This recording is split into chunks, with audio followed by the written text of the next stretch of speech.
So today's project's going to be maybe detailing the Suburban a little bit after yesterday putting the tires on. So probably pressure wash the whole thing. And I need to rescue the pressure washer. So I got this on the side of the road. Somebody left it in front of their house with a free sign on it. And I fixed it. It was a regulator, carburetor, and some O-rings. But it's been probably a year or two since I've used it. So you can see the grapevines have enjoyed climbing on it. So I'm going to get that running today. That's going to be one of the projects. And then we're going to pressure wash the underneath of the truck and the sides. And then I'm going to WD-40 the whole truck after that. So that's going to be what we're going to do today. And I don't think I'm going to work on the 80 model today. So it's going to take some willpower not to put the tires and wheels on the 80 model and start it up. But I want to save that for tomorrow. Today I want to kind of take it easy. I got another idea how I can seal off the bottom of this tank. So the plug worked. Like I said, I knew it was going to work. It didn't pop out. There's good tension on it, but it has a little small leak still. I knew that was going to be the case. So what I'm going to do is take the plug out down here on the bottom, right there, that drain plug, and I'm going to get me a little funnel, or make one, and I'm going to pour stuff like this in there, like old paint, and then prop it up so the paint goes down to where the plug is, and that'll just help seal off the rest of that stuff. Because as I was using it yesterday, the thing quit leaking more and more, because the rust and all that stuff just collects around it. So it'll seal itself up eventually. I'll use one of these. This is probably some black paint that's just perfectly old enough to be good for that project. So that's something else I might do. Not today, maybe this week. All right, we're gonna see if we can bring this thing back to life.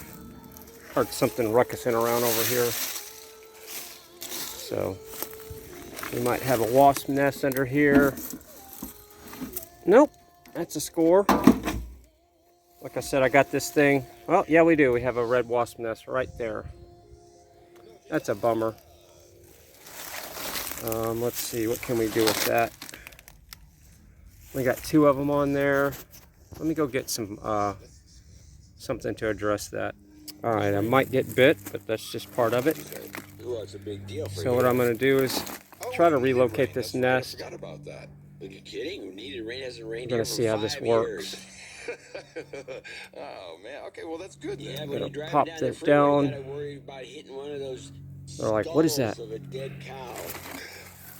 I'm going to relocate this nest somewhere over here where they can continue. I'm going to put it right here under some shade. And they're not going to be too happy about that, but there we go. I need to hang it up somehow. Yeah, I need to hang that up somehow. I'll get that done later. I'll hang it up in that tree or under the air conditioning vent. That way they got some protection. So yeah, welding gloves. I used to pick up snakes a lot, so I always have them handy. Now we should be able to pull this out of here. Of course, the grapevines are going to be pulling on everything. I'm going to rescue this thing out of the grapevine mess. Oh, look at that. Fire ants. Where are the ants? Look at that. Look at all the ants. Look at all of them. Wow. So they were building something in here. So I'm going to rinse this off. And then we'll put it up there. Yeah, look at all the ants. That sucks. I don't know why they were hanging out on this thing. But I will fix that here in a second. This is how I deal with ants. Soap and water, and they will just run away. but I'm in Arizona, and so I'm driving down at some speed or other. Or not run. And I don't know, I reached for So my phone or something. There's another reason I carry a phone around. this will get them off of the situation I'm working with here, Stop dead. because I don't feel like working on this thing and getting bit all day. You think you got it rinsed off, and no, there's fire ants on it. There's somewhere here. They think there's a nest or something's going on, so I'm putting a stop to that right now. Just stop dead in the middle of this road. And we'll rinse her off. Then I can actually get back to getting this thing running again. Step it up a notch. The ants had built a home in the handle with all these holes.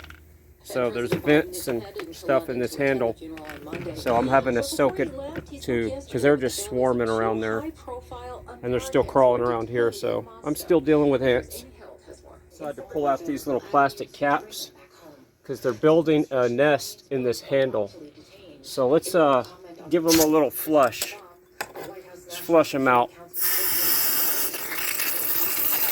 Look at all of them. Look at all the eggs. Look at all the eggs. Wow. Yeah. So yeah, I got to deal with that. So I got the tube flushed out. Now they got a nest back here. So there's eggs and all kinds of stuff. So yeah, they were just taking over this whole thing for whatever reason. So I'm still dealing with ants. Got gas in there. I checked the oil. Got the ants off of there. I got the water input is wide open, and I have the trigger rigged up underneath the Suburban. So if this thing doesn't start, I'm probably going to put the wheels and tires on the Chevy. And I'm going to put these on just so I can continue listening to the No Agenda show, because it's on live right now. They do a live show from about 12:40 Thursday and Sunday, 2 days a week.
Alright, so that one has the idle down feature.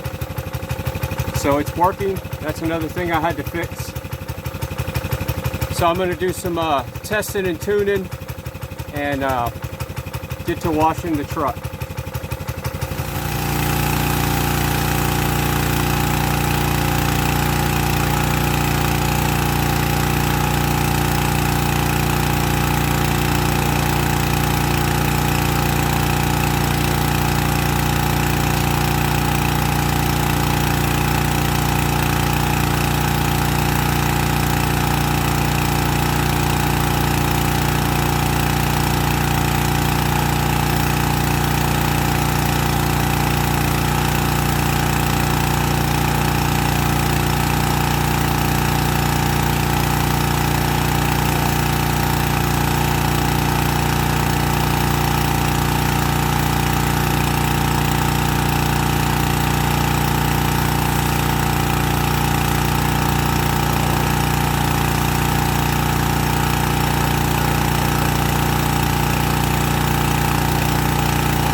got a little water in the gas.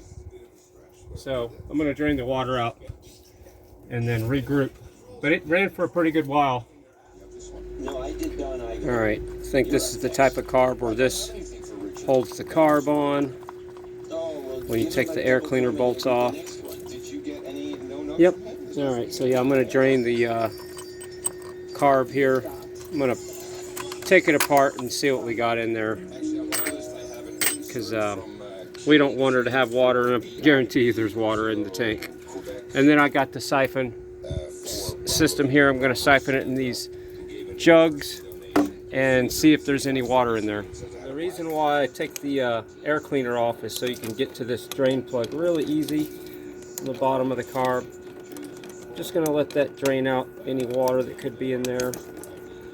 And so you take the bolts off and then you put them back on. It gets this daggum thing out of the way. So this thing's all in the way. Then you put the bolts back on. That way it holds the carb on. You want to kind of make sure they're not messing up the gasket. So I'm going to let some of this water drain out, and then I'm going to siphon the tank and see if there's any water in the tank as well. But I'm hoping this will drain the water out and she'll run without me dumping all the gas or siphoning all the gas out of the tank. I do see water coming out of the carb, so there is some water right there in that gas. Not too much, and we're still siphoning the tank out to see what we got in the tank. Alright, so everybody needs one of these little grappler things. I use it a lot, so I'm just going to grab the paper towel and stuff it in there, dry out everything, make sure there's no water left, and then I'm going to put clean gas in there, and I'm going to flush the carb again. I'm going to flush this line. So I'm just going to put a little bit of clean gas, make sure the gas runs through the carb again. And when you do that, you make sure this bowl is loose. So you just want to flop this bowl around and it'll just get all that trash out of there.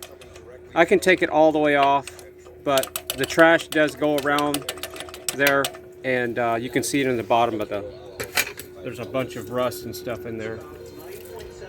It should run after this with no problem. So yeah, that's why it was stalling out. See that water right there at the bottom of the gas, that little water bubble right there. See it? It's about 1/4 of an inch deep. That's how I got this thing. It was somebody couldn't get it running. It would start and die, and it was sitting down the street, and it took me 20 minutes to get it running once I knew it had water in the gas. And then I had to adjust the pressure valve that controls when it idles down, because that was stuck wide open.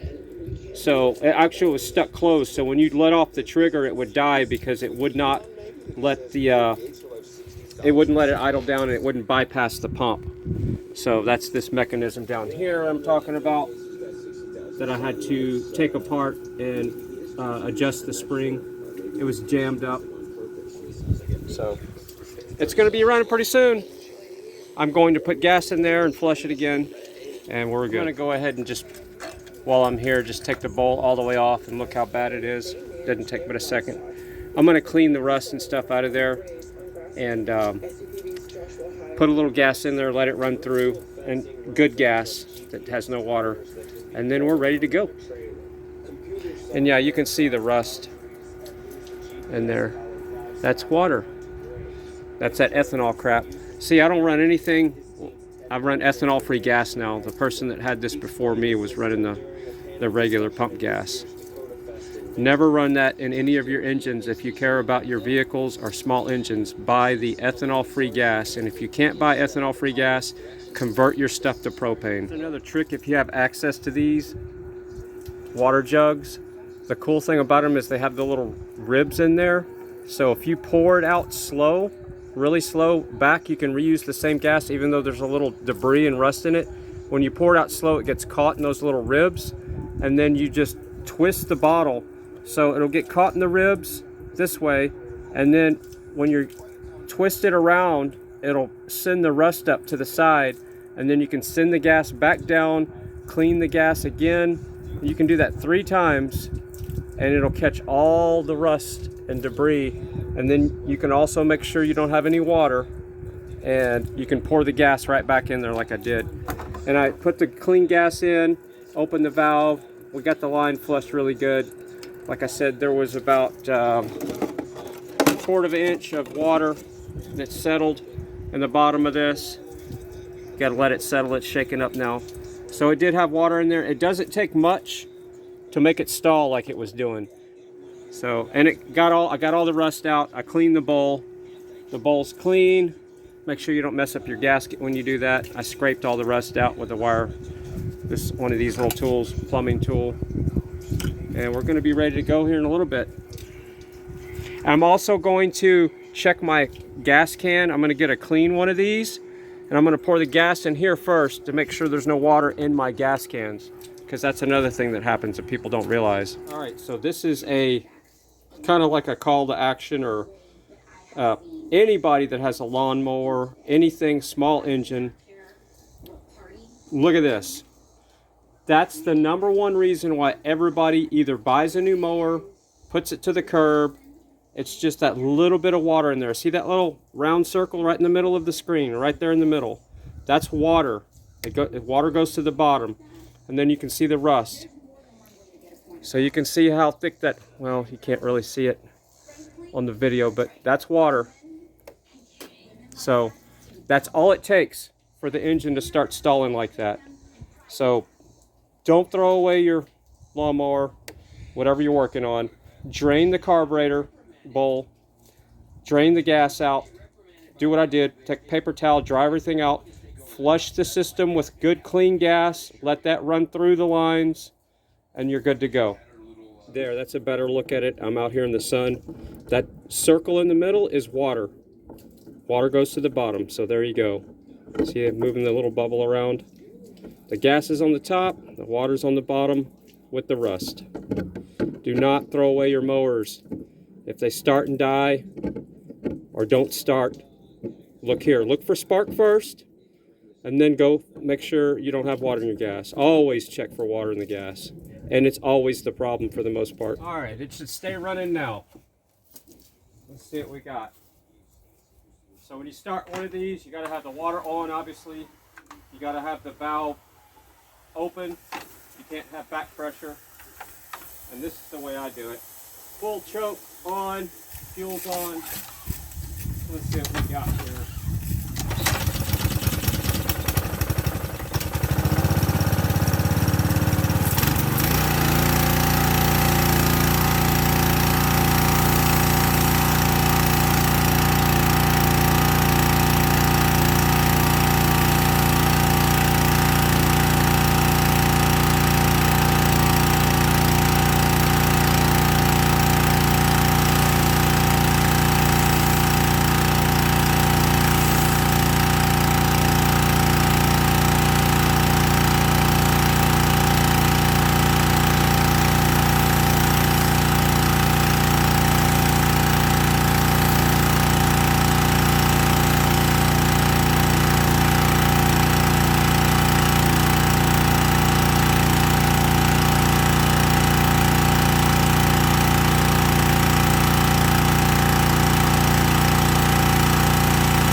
So I ended up pulling the carb anyway. You could see it stalled on me that one time. So I'm going to do some investigating, and I'm going to put an inline filter because it's still sending trash down the line. so the jet's probably getting clogged up. But I got tons of these, and if I can find enough fuel line, I'll curve it around and we'll have an inline filter. I don't know why it doesn't have one to start with. I don't know if there's not a screen in the tank, or the screen's broken or what, but I'm going to put a filter in. So I'm going to check the jet on this thing and make sure we're doing okay. But yeah, we're still getting a little trash down the line. All right, so I got the jet out. I'm going to clean it out. The needle looks good. There was some trash that came out, so I heard it come out, and I'm going to look for some carburetor cleaner and clean this little jet out here. Can you see the little jet? There's a little bitty hole in there. I might make it a little bit bigger, just so we don't have a fuel starvation issue, not too much. And I'm going to look for a fuel line to put this inline filter, and we should stop this trash from going down into the carburetor. So let's see if... But yeah, these things are so easy. It's like my life. I was rebuilding carbs when I was a kid at the local auto parts store, Tasco Auto Parts. I'd go in there and I think it was $100. I can't remember what I'd get for a couple of carbs to rebuild them. It's been too long, but Quadrajets, Hollies. I take a Holly any day rebuilding than a Quadrajet or a Carter. They're just way easier to take apart and deal with. This is what I've spent the last 30 minutes looking for, my carburetor jet tool. And it was right up here, and I usually put it right here with all my other things. And I first looked in here. I'm probably going to end up putting it back in here, because this is where my gapping tools are for timing, lifters. And it looks almost like an X-Acto knife, the handle. But yeah, I've had this thing since I was a kid, working on carburetors. And I thought I lost it. So I'm going to clean that jet out and get back to it. If you've never seen one of these tools before, all the little bitty drill tips hide right in there. So they're all in here. And the one I'm going to need is this little guy right here, the smallest one. That one, that's the small one. Yep. And then you put on the end there, and then you drill. I'll show you here in a second. Of course, it's probably out of focus, but it's that little guy. It's a little bitty drill bit. You can see that I drilled through that jet. It enlarged it a little bit, so it was dirty. It was kind of clogged up a little bit, and now it's a little bit bigger. That's the smallest one I have in my set, so we'll get, we're not going to be starving of fuel at this point. We'll have plenty of fuel. If you're not familiar with what a jet does, it sits here in the bottom of this little down tube here, and that sits in the bowl of the carb. The gas sits in here, so the gas is in this bowl. And the velocity of the flow of air that goes across this little deal inside here, you can't see it, sucks the gas up through that jet. So there's no fuel pump system. There's no fuel pump system.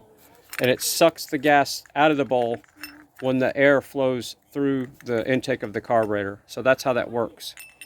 But when your jet's clogged, it starts starving of fuel. So like I said, I'm going to look for a fuel line now, and we're going to get that jet back in there and see if she'll run steady now. Oh, and don't forget to pull this little tube out. It's right behind the jet, and don't get it mixed up on which direction it came out of. So the longer end points up, the shorter end is down, if you forget. So this tube right here goes up like that, just like this. So the long end goes in first. But what you want to do is make sure this is clean. There's nothing blocking in there, everything looks good. So long end first, then your jet that I just drilled out, and then you screw that in there and you're good to go. And then of course you always want to check your float to make sure it's not leaking. So here's your float. There's no gas in it. And there's your needle. You want to make sure this needle and seat are clean. And everything looks good there. So how this works is it's going to be hard to do one-handed.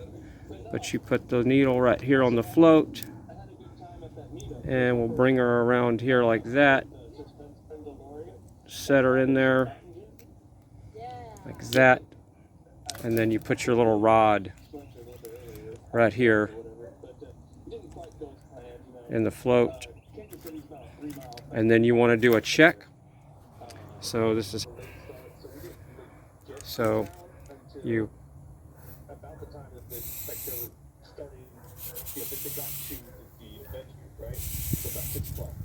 it's working. So that's how I do it. The skeeters are feeding time, so I've set up a mosquito fan. It's also a bug fan, so you can aim it any way you want. Right here, that's how I normally keep it aimed, like that. And then I stand under it, and then I just get them off my legs and off my back, and then I just hit the switch. And then I can go in here. I want to show you the technique that I use to put these back on. So make sure your gasket's on the bolts on the air cleaner housing, and then the manifold gasket, I prop that up with the carburetor. The pressure of the carburetor just sits there, and I'm not going to do this on camera, but then you just put these bolts right there in the holes in the carburetor, and then that'll give you a chance to hold the manifold gasket. And then boom, you're done. And I found some fuel line, and I had that filter. I got a lot of those filters. So, and I already flushed the line, so I turned on the gas and let the line flow out of that line set, just in case there was some kind of debris in the new line. And this thing, if it doesn't run now, I don't know what's going on. You know your project's complete whenever you get to use Cat 5. This is the brown power out of a Cat 5 cable. I use this for tie wire on everything, and I have a ton of old used Cat 5 cable that pulled out of facilities, and it works great. It's the time of day where the mosquitoes are eating, so you got to have a fan on your legs or they'll just swarm around you and bite you. My legs are just tore up between fire ants and mosquitoes. And what else we got here? I think we're fixing to see her fire up. If she doesn't run now, I'll have to dig a little bit deeper, but it's got to be a fuel issue. It sounds like a fuel issue. And it's usually a 10 millimeter to take the bolts off on these things. 10 millimeter to take the bowl off, that drain bolt on the bowl, and then the 10 millimeter same way to take the carburetor off. So if you got your 10 millimeter, you can tackle this pretty easy. Look at this. This is the handle where the ants were. Even though I soaked it in soap water, look, they're bringing their eggs back. A while ago, they were crawling up on my legs with their eggs, looking for a place to put their stuff. Yeah, so I'm going to be, oh yeah, I got to clean this off first. They've already filled this thing back up with ants. Look at that. So I've got to move this away, delay a game, get rid of the ants again. It's amazing how fast they move back into this handle. It was only laying on the ground for maybe an hour. No matter how much I spray it off with the water hose, they keep coming out. So I'm having to do the whole dip in the soap thing again to get rid of them. So I'm going to let that sit there for a while and add a little bit more water. And then we'll be able to test it out. Ants are the only things I don't mind killing. Everything else just leaves me alone, except the damn ants.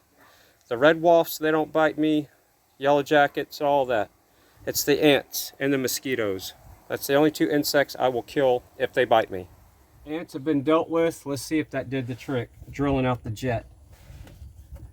So we drilled the jet, I put a filter on it, and I flushed the line set one more time. So we got full choke, no ants, and fire in the hole.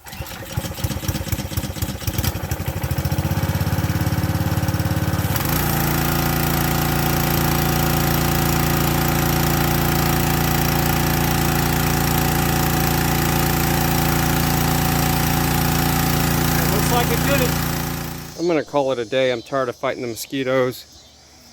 I started tangenting and cleaning the concrete, and the truck pretty good. So I knocked a lot of dirt off. You know, and this stuff right here, it's still there even though I pressure washed the crap out of it. So I'm gonna scrub on that with some WD-40 and clean that out. It'll be okay. With that WD-40 trick, you gotta keep it applied on there. It's not gonna last, but it does work. If you're going to a car show, it will definitely last one day, no problem. But I washed it off, so that's why some of that stuff turned white. But just in case you don't know what I'm talking about, I think there's a little bit left in this can. You can hit that. Of course, it's still wet. You want to do it when it's dry. And then you can buff that white stuff right out. See? It'll pull it right out of there. Most of it. Yeah, I'm gonna do the whole truck like that. And like right here, just do that little spot right there. Somebody asked on the comments, what is that sound? They're some type of locust here in Texas. So I don't even hear it, but I paid attention to it that time because of the comment on the video. So I'm gonna call it a day, and the pressure washer for the most part has been working good. It'll die every now and then, and I notice when I leave the lid off, the cap off the gas can, gas tank, it runs longer. So there might be an issue where the vent is not working correctly, so I'm gonna address that. But other than that, it's running good. So drilling out that jet, putting the filter on there, I don't know if that really helped anything except it'll stop debris from going on there, but I might take the filter out because it might be too much restriction for the gas to flow in there. So I'm gonna experiment with that. So we're gonna wrap it up today. Please leave a comment. I read all the comments. I don't know what I'm gonna do tomorrow. Probably we're gonna work on the white Chevy down there. We're gonna put the tires we took off of here, tires and wheels, and we're gonna go back where they came from. That's the truck they came from. Should have never taken them off.